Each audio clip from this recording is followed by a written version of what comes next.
అన్న ఇప్పుడు నేను ఈ కొత్త బైక్ కొనుక్కోవాలనుకుంటున్నా, కానీ ఇప్పుడున్న ఈ20 కన్ఫ్యూజన్ వల్ల ఇప్పుడు నేను బైక్ కొనుక్కోవాలా లేదంటే కొన్ని రోజులు ఆగాలా అని. సో ఈ20 పెట్రోల్ యూస్ చేసిన వెంటనే మనం నోటీస్ చేసే ఇష్యూ ఏమంటే పర్ఫార్మెన్స్ డౌన్ అయిపోతుంది. చాలామంది ఈ20 పెట్రోల్ యూస్ చేసిన వెంటనే రస్టింగ్ వస్తుంది అనుకుంటారు. సో ఈ సొల్యూషన్ని అందరూ రికమెండ్ చేస్తున్నారు. ఈవెన్ ఇంటర్నెట్లో కూడా ఈ సొల్యూషన్ అనేది హల్చల్ అవుతుంది. ఓకే, మీ బైక్ అనేది ఈ20 పెట్రోల్కి సపోర్ట్ చేయదా, కానీ ఈ20 పెట్రోల్ యూస్ చేస్తున్నారా? అయితే మీ బైక్లో ఫ్యూచర్లో వచ్చే ఇష్యూస్ గురించి ఈ వీడియోలో చెప్తాను. అట్ ద సేమ్ టైం వాడుకున్న పాసిబుల్ సొల్యూషన్స్ కూడా చెప్తాను. సొల్యూషన్ అంటే ఏకైక సొల్యూషన్ ప్యూర్ పెట్రోల్ వాడటమే. కానీ ప్యూర్ పెట్రోల్ వాడడమా లేదా అని మన హ్యాండ్స్లో లేదు, అది కంప్లీట్లీ గవర్నమెంట్ డిసైడ్ చేయాలి. కానీ ఈ20 పెట్రోల్ ఎఫెక్ట్ అనేది మన బైక్ మీద ఎక్కువ పడకుండా ఎటువంటి జాగ్రత్తలు తీసుకోవాలి మాత్రం ఈ వీడియోలో చెప్తాను. సో నన్ను చాలామంది అడుగుతున్నారు, అన్న ఇప్పుడు నేను ఈ కొత్త బైక్ కొనుక్కోవాలనుకుంటున్నా, కానీ ఇప్పుడున్న ఈ20 కన్ఫ్యూజన్ వల్ల ఇప్పుడు నేను బైక్ కొనుక్కోవాలా లేదంటే కొన్ని రోజులు ఆగాలా అని. సో దాని గురించి కూడా నా ఒపీనియన్ అనేది కంప్లీట్ ఈ వీడియోలో షేర్ చేస్తాను. సో కంప్లీట్ వీడియో చూడండి. సో వీడియో స్టార్ట్ చేసే ముందు ఒక చిన్న విషయం, మీకు ఇలాంటి ఇన్ఫర్మేటివ్ వీడియో కావాలా లేకంటే జస్ట్ ఓనర్షిప్ రివ్యూ కావాలా కమెంట్ చేయండి మీ ఒపీనియన్ని. సో దాన్ని బట్టి నేను నా ఫ్యూచర్ వీడియోస్ని ప్లాన్ చేసుకుంటాను. So coming back to video, first ఈ20 అంటే ఏంటి, ఈ20 వల్ల వచ్చే ప్రాబ్లమ్స్ చెప్తాను, తర్వాత వాటికున్న సొల్యూషన్స్ కానీ ప్రికాషన్స్ కానీ చెప్తాను. సో ఫస్ట్ ఈ20 అంటే ఏంటి, ఈ20 అంటే ఇథనాల్ 20. సో ఆయిల్ కంపెనీస్ ఇండియాకి ఆయిల్ అనేది ఇంపోర్ట్ అయిన తర్వాత వాళ్ళ యొక్క మెషినరీలో 20% ఇథనాల్ని యాడ్ చేస్తారు. సో అలా యాడ్ చేయబడ్డ పెట్రోల్ని ఈ20 పెట్రోల్ అంటారు. సో ఆ పెట్రోల్ని దగ్గరికి ఉన్న ఫ్యూయల్ పంప్స్కి మూవ్ చేస్తారు. అలా మూవ్ చేయబడ్డ పెట్రోల్ని మనం కొట్టించుకుంటున్నాము. సరేనా, నా బైక్ అనేది ఈ20 పెట్రోల్కి సపోర్ట్ చేయొద్దు, కానీ నేను ఈ20 పెట్రోల్ యూస్ చేస్తున్నా కాబట్టి నా బైక్లో ఎటువంటి ఇష్యూస్ రావా ఫ్యూచర్లో అంటే, ఇష్యూస్ అనేది ఖచ్చితంగా వస్తాయి. ఆ ఇష్యూస్ అనేది ఈరోజు రావచ్చు, నెక్స్ట్ మంత్ రావచ్చు, నెక్స్ట్ ఇయర్ కూడా రావచ్చు. అది కంప్లీట్లీ మీ యూసేజ్ బట్టి డిపెండ్ అవుతుంది. అంటే మీరు ఎంత ఎక్కువ ఈ20 పెట్రోల్ యూస్ చేస్తే మీ బైక్ అనేది అంత ఫాస్ట్గా అంత ఎఫెక్టివ్గా డ్యామేజ్ అయిపోతుంది. కానీ ఇష్యూస్ అనేది గ్యారంటీ వస్తాయి. సో వస్తే ఏం ఇష్యూస్ వస్తాయి ఇప్పుడు నేను చెప్తాను. సో ఫస్ట్ ప్రాబ్లం వచ్చి ఫ్యూల్ సిస్టమ్ అనేది డ్యామేజ్ అయిపోతుంది. సో మనందరికీ తెలుసు, ఫ్యూల్ అనేది పెట్రోల్ ట్యాంక్ ఇంకా డైరెక్ట్గా కంబషన్ ఛాంబర్కి రీచ్ కాదు. సో మధ్యలో 3 స్టేజెస్ ఉంటుంది. ఫ్యూల్ పంప్ ఉంటుంది, ఫ్యూల్ ఫిల్టర్ ఉంటుంది, ఫ్యూల్ ఇంజెక్టర్ ఉంటుంది. సో వీటితో సహా రబ్బర్స్ ఉంటాయి, సీల్స్ ఉంటాయి, గ్యాస్కెట్స్ ఉంటాయి, ఓరింగ్స్ ఉంటాయి. దీన్ని అన్నింటినీ కలిపి ఫ్యూల్ సిస్టమ్ అంటారు. సో మీ నాన్ ఈ20 బైక్లో మ్యానుఫ్యాక్చర్ అనేది కేవలం ఈ ఫ్యూల్ సిస్టమ్ని కేవలం పెట్రోల్తో మాత్రమే ప్రాపర్గా రియాక్ట్ అయ్యేట్లుగా డిజైన్ చేసి ఉంటారు. సో ఎప్పుడైతే మీరు ఈ20 పెట్రోల్ యూస్ చేస్తారో, అంటే పెట్రోల్తో కూడిన ఇథనాల్ యూస్ చేస్తారో, అప్పుడు పెట్రోల్లో ఉన్న ఇథనాలు ఈ 3 పార్ట్స్ని అంటే ఫ్యూల్ సిస్టమ్ని డ్యామేజ్ చేస్తాయి. ఈ డ్యామేజ్ ఎలా ఉంటుందంటే, ఇద్దరు పార్ట్స్ అనేది సాఫ్ట్ అయిపోవచ్చు, లేకంటే బ్రిక్ అవ్వచ్చు, లేకంటే స్వెల్లింగ్ అయిపోవచ్చు, లేకంటే కంప్లీట్ డ్యామేజ్ అయిపోవచ్చు. సో ఈ డ్యామేజ్ ఇంటెన్సిటీ అనేది ఈ పార్ట్స్ యొక్క మెటీరియల్ బట్టి ఉంటుంది. ఈ బైక్లోనూ సేమ్ డ్యామేజ్ అనేది జరగదు. సో నెక్స్ట్ పాసిబుల్ ప్రాబ్లం ఏమంటే పర్ఫార్మెన్స్ డౌన్ అయిపోవడం. సో ఈ20 పెట్రోల్ యూస్ చేసిన వెంటనే మనం నోటీస్ చేసే ఇష్యూ ఏమంటే పర్ఫార్మెన్స్ డౌన్ అయిపోతుంది. సో ఎందుకంటే మన అందరికీ తెలుసు, ఇథనాల్ అనేది పెట్రోల్ లాగా మండుతుంది, కానీ పెట్రోల్ అండ్ డీజిల్ అంత ఎఫిషియెంట్గా మండదు. సో కాబట్టి ఎప్పుడైతే మీరు ఈ20 పెట్రోల్ యూస్ చేస్తారో అప్పుడు కంబషన్ ఛాంబర్లో కూడా అంత ఎనర్జీ అనేది ప్రొడ్యూస్ చేయదు. ఎప్పుడైతే ఎనర్జీ అనేది ప్రొడ్యూస్ చేయదో అప్పుడు పర్ఫార్మెన్స్ అనేది మీరు డౌన్ అయినట్టు మీరు నోటీస్ చేస్తారు. సో మీకు ఒక చిన్న ఎగ్జాంపుల్ చెప్తాను, దాన్ని బట్టి మీకు అర్థమవుతుంది. సో మీరు 50 km/h రైడ్ చేయడానికి ప్యూర్ పెట్రోల్తో 25% టోటల్ ఇచ్చారనుకోండి. అదే ఈ20 పెట్రోల్తో సేమ్ 50 km/h రైడ్ చేయడానికి మీరు 30% 32% టోటల్ ఇవ్వాల్సి వస్తుంది. అంటే నియర్లీ 5 to 7% ఎక్స్ట్రా టోటల్ ఇవ్వాలి సేమ్ ఎనర్జీ ప్రొడ్యూస్ చేయడానికి.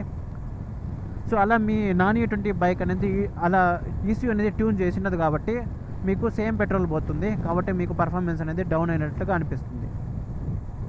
సో థర్డ్ నోటిసబుల్ చేంజ్ ఏమంటే మైలేజ్ అనేది డ్రాప్ అయిపోతుంది. సో ఈ20 పెట్రోల్ యూస్ చేయడం వల్ల నెక్స్ట్ వచ్చే మెయిన్ ఇష్యూ ఏమంటే ఈ మైలేజ్ డ్రాప్. సో నేను ఇందాక చెప్పినట్టుగా మీరు ఎక్స్ట్రా టోటల్ ఇవ్వాలి సేమ్ ఎనర్జీ ప్రొడ్యూస్ చేయడానికి అని. సో ఎక్స్ట్రా టోటల్ ఇవ్వాలి అంటే ఎక్స్ట్రా పెట్రోల్ ఖర్చు అవుతుంది. ఎక్స్ట్రా పెట్రోల్ అంటే తక్కువ mileage. So same distance reach అవ్వడానికి మీరు ఎక్స్ట్రా పెట్రోల్ అనేది ఖర్చు పెట్టాల్సి వస్తుంది ప్యూర్ పెట్రోల్తో కంపేర్ చేస్తే ఈ20 పెట్రోల్. సో నెక్స్ట్ పాసిబుల్ ప్రాబ్లం ఏమంటే రస్టింగ్. చాలామంది ఈ20 పెట్రోల్ యూస్ చేసిన వెంటనే రస్టింగ్ వస్తుంది అనుకుంటారు, కానీ అలా కాదు. మీ బైక్ ట్యాంక్ అనేది ఎప్పుడైతే ఎంటీగా ఉంటుందో ఆ ఎంటీ స్పేస్లో ఎయిర్ ఉంటుంది. ఆ ఎయిర్లో ఉండే తేమని పెట్రోల్లో ఉన్న ఇథనాల్ అనేది అట్రాక్ట్ చేసుకుంటుంది, అబ్జర్వ్ చేసుకుంటుంది. అలా అబ్జర్వ్ చేసుకుని వాటర్కి ఎక్కువ బరువు ఉంటుంది కాబట్టి ట్యాంక్ యొక్క అడుగు భాగానికి చేరిపోతుంది. అలా అడుగు భాగానికి చేరిపోవడం వల్ల అక్కడే ఉండి వాటర్ అనేది అక్కడ రస్టింగ్ అనేది వస్తుంది. ఆ రస్టింగ్ పార్ట్స్ అనేది కొంచెం కరిగి మీ ఫ్యూయల్ సిస్టంలో కూడా చేరిపోతుంది ఒకసారి. అలా చేరిపోవడం వల్ల మీ బైక్లో జర్కింగ్ వస్తుంది, లేకంటే ఐడిలింగ్ ఇష్యూస్ వస్తాయి, లేదంటే మీ బైక్ యొక్క ట్యాంక్ మొత్తం రస్టింగ్ అనేది వచ్చేస్తుంది. సో ఇది ఒక రోజులో జరిగిపోద్దు. మీరు E20 పెట్రోల్ని కంటిన్యూస్గా యూస్ చేస్తేనే మీ బైక్లో అనేది రస్టింగ్ వస్తుంది. సో ఒక రోజులో సో వన్ టైం మీరు E20 పెట్రోల్ యూస్ చేసినంత మాత్రం మీ బైక్లో అనేది రస్టింగ్ అనేది రాదు. సో ఇవన్నీ పాసిబుల్ ప్రాబ్లమ్స్. ఇప్పుడు వీటికున్న పాసిబుల్ సొల్యూషన్స్ కూడా చెప్తాను.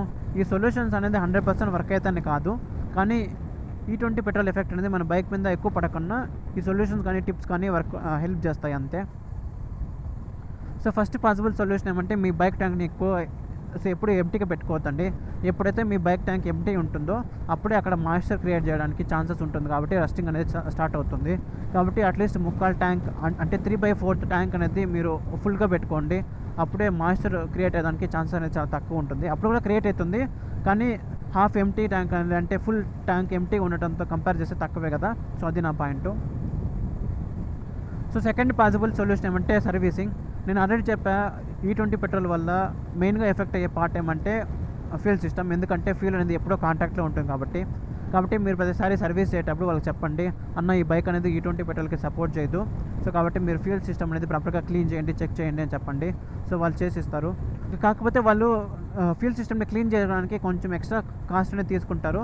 కాకపోతే ఆ కాస్ట్ అనేది ఫ్యూల్ సిస్టమ్ని పూర్తిగా రీప్లేస్ అయ్యే కాస్ట్తో కంపేర్ చేస్తే తక్కువే.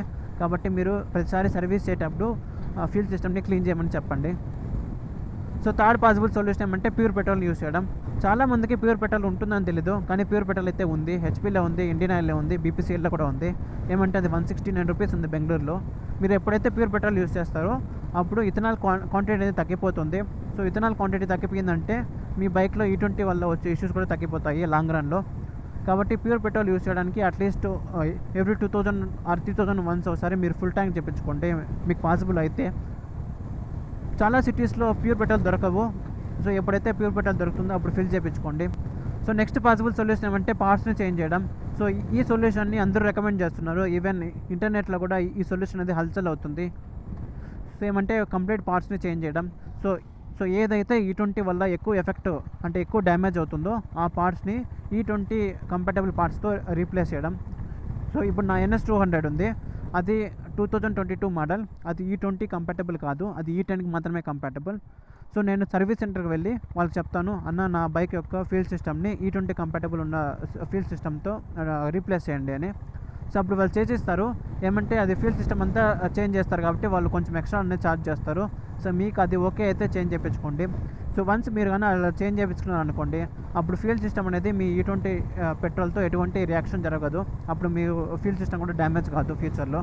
సో మీ బైక్ అనేది అట్లీస్ట్ 30-40% అనేది E20 కంపాటబుల్ అయిపోతుంది. సో ఇది వన్ ఆఫ్ ద సొల్యూషన్ అంతే. ఇది అందరూ రికమెండ్ చేస్తున్నారు కాబట్టి మీకు చెప్తున్నా అంతే, కానీ అందరూ కంపల్సరీ చేయించుకోవాలని రూల్ లేదు. సో ఇవి పాసిబుల్ సొల్యూషన్స్. సో వీటిని మీరు ప్రొసీడ్ అయితే మీ బైక్లో అట్లీస్ట్ 40-50% ఇష్యూస్ని మీరు రెడ్యూస్ చేస్తారు, E20 వల్ల వచ్చే ఇష్యూస్ని. సో ఇప్పుడు నన్ను అందరూ అడుగుతున్న క్వశ్చన్ ఏమంటే, అన్న ఇప్పుడు కొత్త బైక్ కొనుక్కోవాలా వద్దా? సో నా ఒపీనియన్ ప్రకారం అయితే నేనైతే బైక్ కొనుక్కుంటాను. ఎందుకంటే ఇప్పుడు E20 అంటారు, తర్వాత E45 అంటారు, తర్వాత E85 అంటారు, కానీ ఆ బైక్స్ ఎప్పుడు వస్తాయో ఎవరికి తెలియదు, మీకు తెలీదు, నాకు తెలీదు. యాక్చువల్గా ఈ కేసు అనేది కోర్టులో ఉంది. కోర్టు ఎలా జడ్జిమెంట్ ఇస్తే గవర్నమెంట్ అనేది అలా రియాక్ట్ అవుతుంది. సో కోర్టు అనేది E20నే పర్మనెంట్ చేయొచ్చు, లేకంటే ప్యూర్ పెట్రోల్ని పర్మనెంట్ చేయొచ్చు. సో దాన్ని బట్టి గవర్నమెంట్ అనేది రియాక్ట్ అవుతుంది. కాబట్టి అంతవరకు నేను వెయిట్ చేసి నా టైంని కానీ నా లైఫ్ని కానీ వేస్ట్ తలుచుకోలేదు. కాబట్టి నేను బైక్ అయితే కొనుక్కుంటాను. అందుకే లాస్ట్ ఇయర్ ఈ బైక్ కొనుక్కున్నాను. కానీ నేనైతే సెకండ్ హ్యాండ్ బైక్ని అయితే రికమెండ్ చేయను. ఎందుకంటే సెకండ్ హ్యాండ్ బైక్ అయితే April 1, 2025 ముందు మోడల్స్ అన్నీ E20 కంపాటబుల్ కాదు మోస్ట్లీ. సో కాబట్టి మీరు ఆ బైక్స్ని కొనుక్కోండి, మళ్ళీ వాటి వల్ల వచ్చే ప్రాబ్లమ్స్ని ఫేస్ చేయకన్నా ఫస్ట్ ఇప్పుడు E20 బైక్ని కొనుక్కోవడం మంచిది. లేదన్నా నేను జస్ట్ బైక్ నేర్చుకోవడానికి మాత్రమే కొనుక్కుంటానంటే అప్పుడు ఓకే. లేదా నేను ప్రైమరీగా బైక్ కొనుక్కోదలుచుకున్నాను అంటే అప్పుడు మాత్రం కొనుక్కోవద్దు. ఎందుకంటే అక్కడ చేసే ఇన్వెస్ట్మెంటే ఇక్కడ చేయండి. మీ బైక్ని అట్లీస్ట్ E20 కంపాటబుల్ అవుతుంది కాబట్టి మీకు 2 years వరకు ఎటువంటి రిస్క్ ఉండదు, కానీ ఇష్యూస్ కానీ ఏమి ఉండవు. సో తర్వాత గవర్నమెంట్ ఎలాంటి ప్రికాషన్స్ ప్రొసీడ్ చేస్తే వాటిని ఫాలో అవ్వడమే. అది అందరికీ అయినట్టే మనకు అవుతుంది అంతే, మనమేం స్పెషల్ కాదు. కాబట్టి ఇప్పుడైతే నేను బైక్ కొనుక్కుంటాను. సో బైక్ కొనుక్కొని నా లైఫ్ని ఎంజాయ్ చేస్తాను. So that's all for this video guys. మీకు కానీ E20 పెట్రోల్ వల్ల ఎటువంటి ఇష్యూస్ ఉన్నా లేకంటే క్వైరీస్ ఉన్నా నాకు కమెంట్ చేయండి, నేను రిప్లై ఇస్తాను.